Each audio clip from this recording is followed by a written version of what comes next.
This is the Scarlet Faithful podcast, the only daily Rutgers podcast for Rutgers sports. Whether you're listening to this late Thursday night, early Friday morning, or whenever, happy almost weekend to you. I was home on Thursday, wife is sick, and I was taking care of the kids, going back and forth through school. My mind is more mush than normal and set to do the same thing on Friday. So I thought I'd do an impromptu pod here late Thursday to keep the daily chain going and a few things to discuss. Want to talk about some other sports aside from basketball, but just wanted to start with basketball. It is the first day of March Madness. Just watched Kentucky fall to Oakland, who, by the way, is just another great mid-major program that's had a history of success. They've beaten like 14 high major programs over the last however many years. Campy is just a tremendous coach, and it just shows you that there's so many good basketball coaches and players at the college basketball level, and most have never heard of. So that's what I love about March Madness is when you see this kind of take center stage. But my point to all this is that listen, I know people. It's just social media is wild. I've learned to not really reply much, but I read a lot, and it's just some of the comments are just wacky. I mean, you have people that were saying how bad Rutgers was this year, their own fans now freaking out that players are leaving. It's like, what do you want? You said how bad they were, and now they're leaving, and now you're upset, and there's a problem because they're leaving. I don't get it. There's just so much kind of just ridiculousness out there. Obviously, a lot of speculation about the transfer portal with the players that are leaving, where are they going, and then who is going to ultimately come to Rutgers. We've talked about the national media or just the national kind of cycle of things you can see out there, especially on social media. Names coming out of nowhere, just saying that Rutgers is going to be involved with certain players. There was someone prominent, Travis Barnum for 27 Sports, kind of tweeted something that was kind of like a red flag that all these players are transferring out. And Rutgers, are they in trouble? Again, the scope of all this is it's growing by the day, and it's just going to be insane next year with Dylan and Ace and all the hoopla that comes around it. But I think that honestly, couple things. The Kentucky loss should be a cautionary tale. And shout out to Dave White, my friend, who also tweeted this earlier. Listen, I mean, look at Calipari in Kentucky. They've gotten 4 or 5 5-star kids for years now. He hasn't won a national championship in a long time. He's won one NCAA tournament game in the last 4 years, one and 4 in his last 5 NCAA tournament games. When he openly criticized his players after the game that they were nervous, that they weren't making shots they normally make, and they have a lot of prominent freshmen that played. So one thing is any hope or dreams of next year. I mean, there's a long way to go. And I do believe that Ace and Dylan are about as grizzled veterans for their age group, their experience level. What they have experienced at that age is a lot. But again, you're going to be on a stage with 22, 23, and even 24-year-olds next year.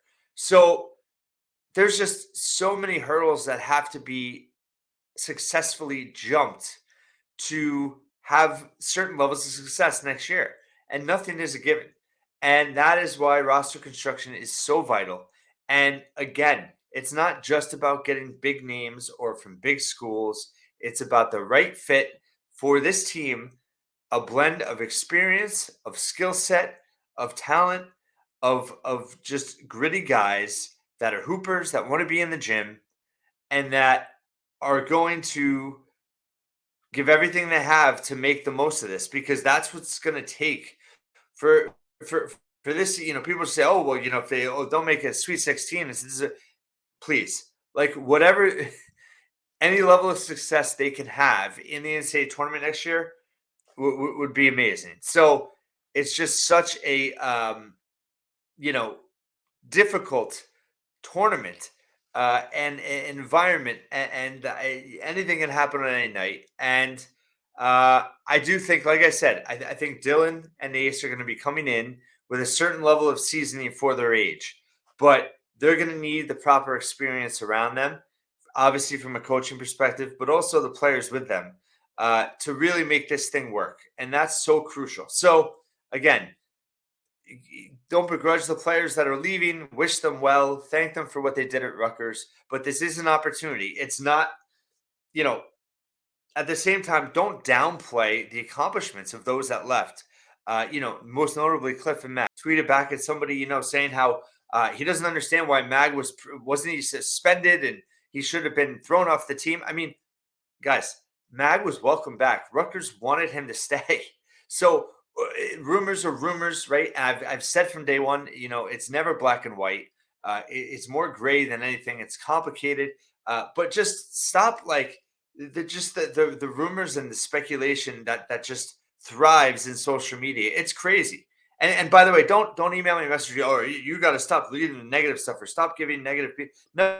I want to talk about the wackos, right? The wackos need to be called out for their wackoness.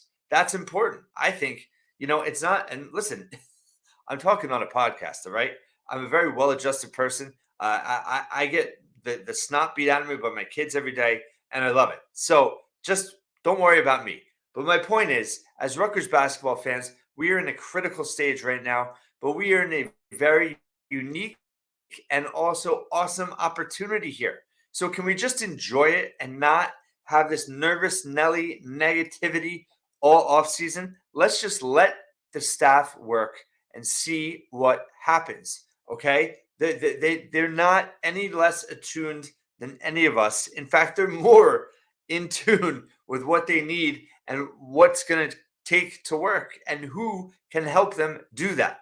So I don't know the point of this ramble. It's late and I'm exhausted. But my point is the crap you see out there. I mean, it's just wild.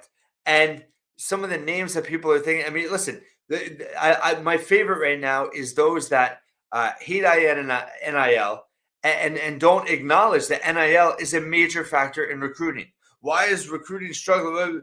NIL is a huge factor, whether you like it or not. It is, and it's a major differentiator in decisions that kids make. It's not the only thing.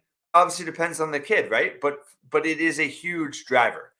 And again, like Dylan Harper lives in his own orbit. Like he was getting most of his NIL, whether he was going to Rutgers or Kansas or Duke.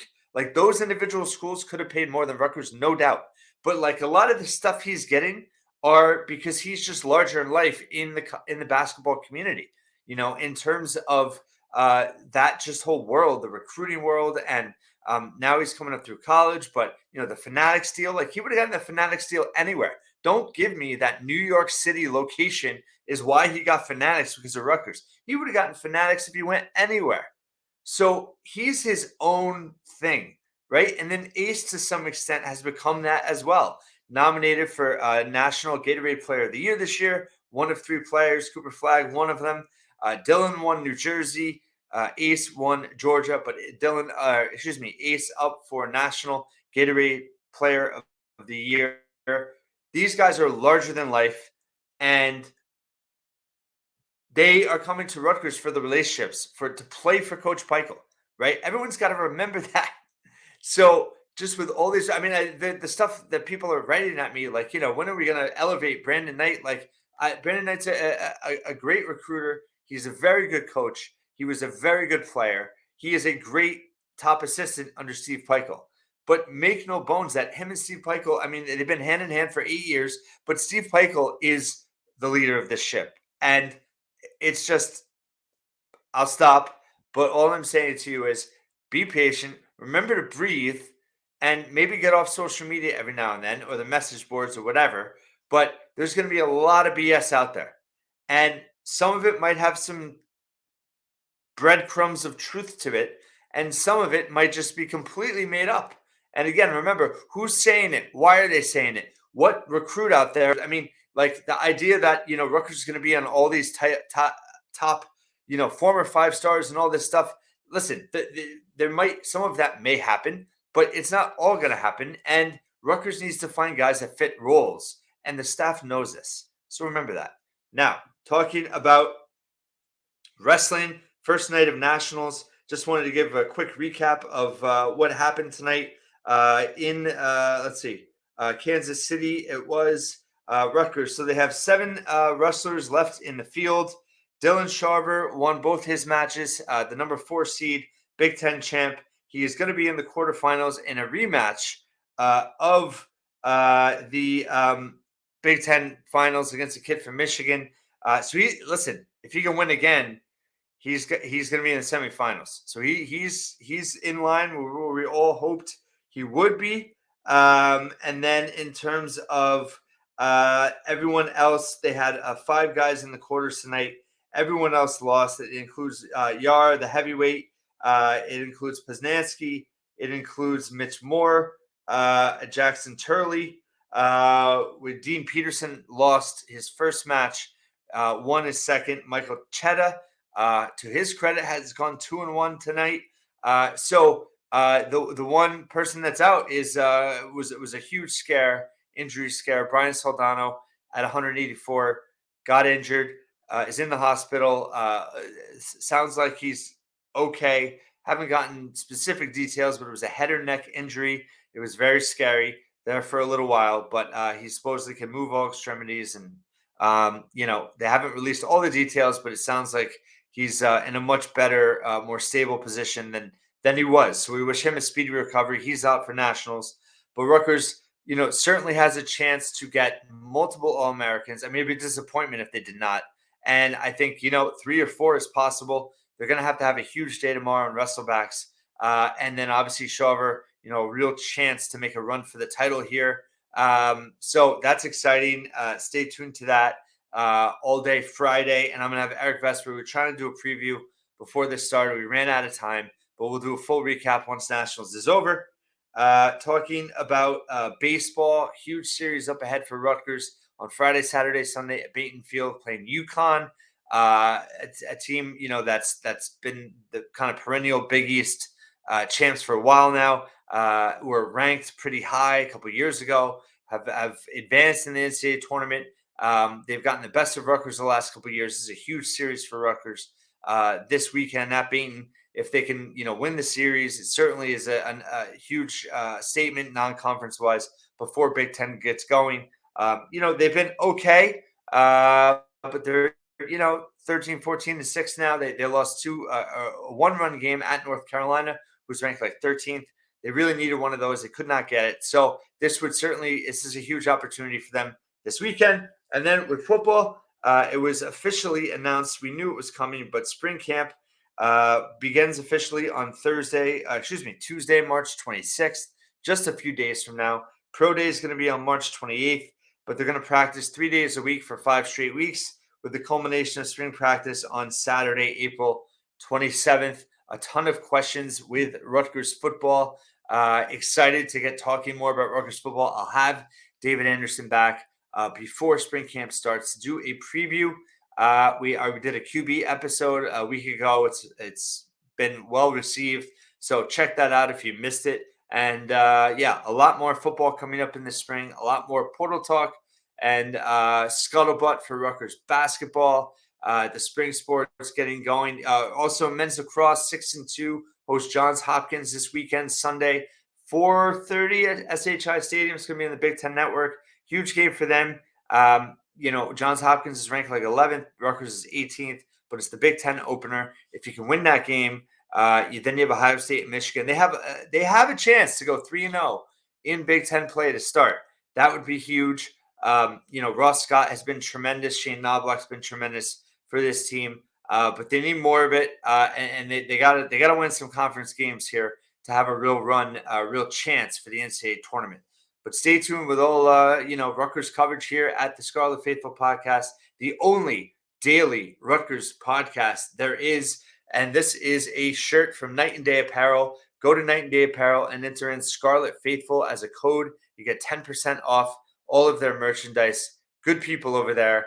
Stay well. I'll talk to you again, probably maybe Friday night, maybe Saturday. But the daily podcast is in, just we're rolling here and plenty of content in the off season. And I hope you enjoy and look forward going through it with me, Aaron Brightman. Talk to you soon.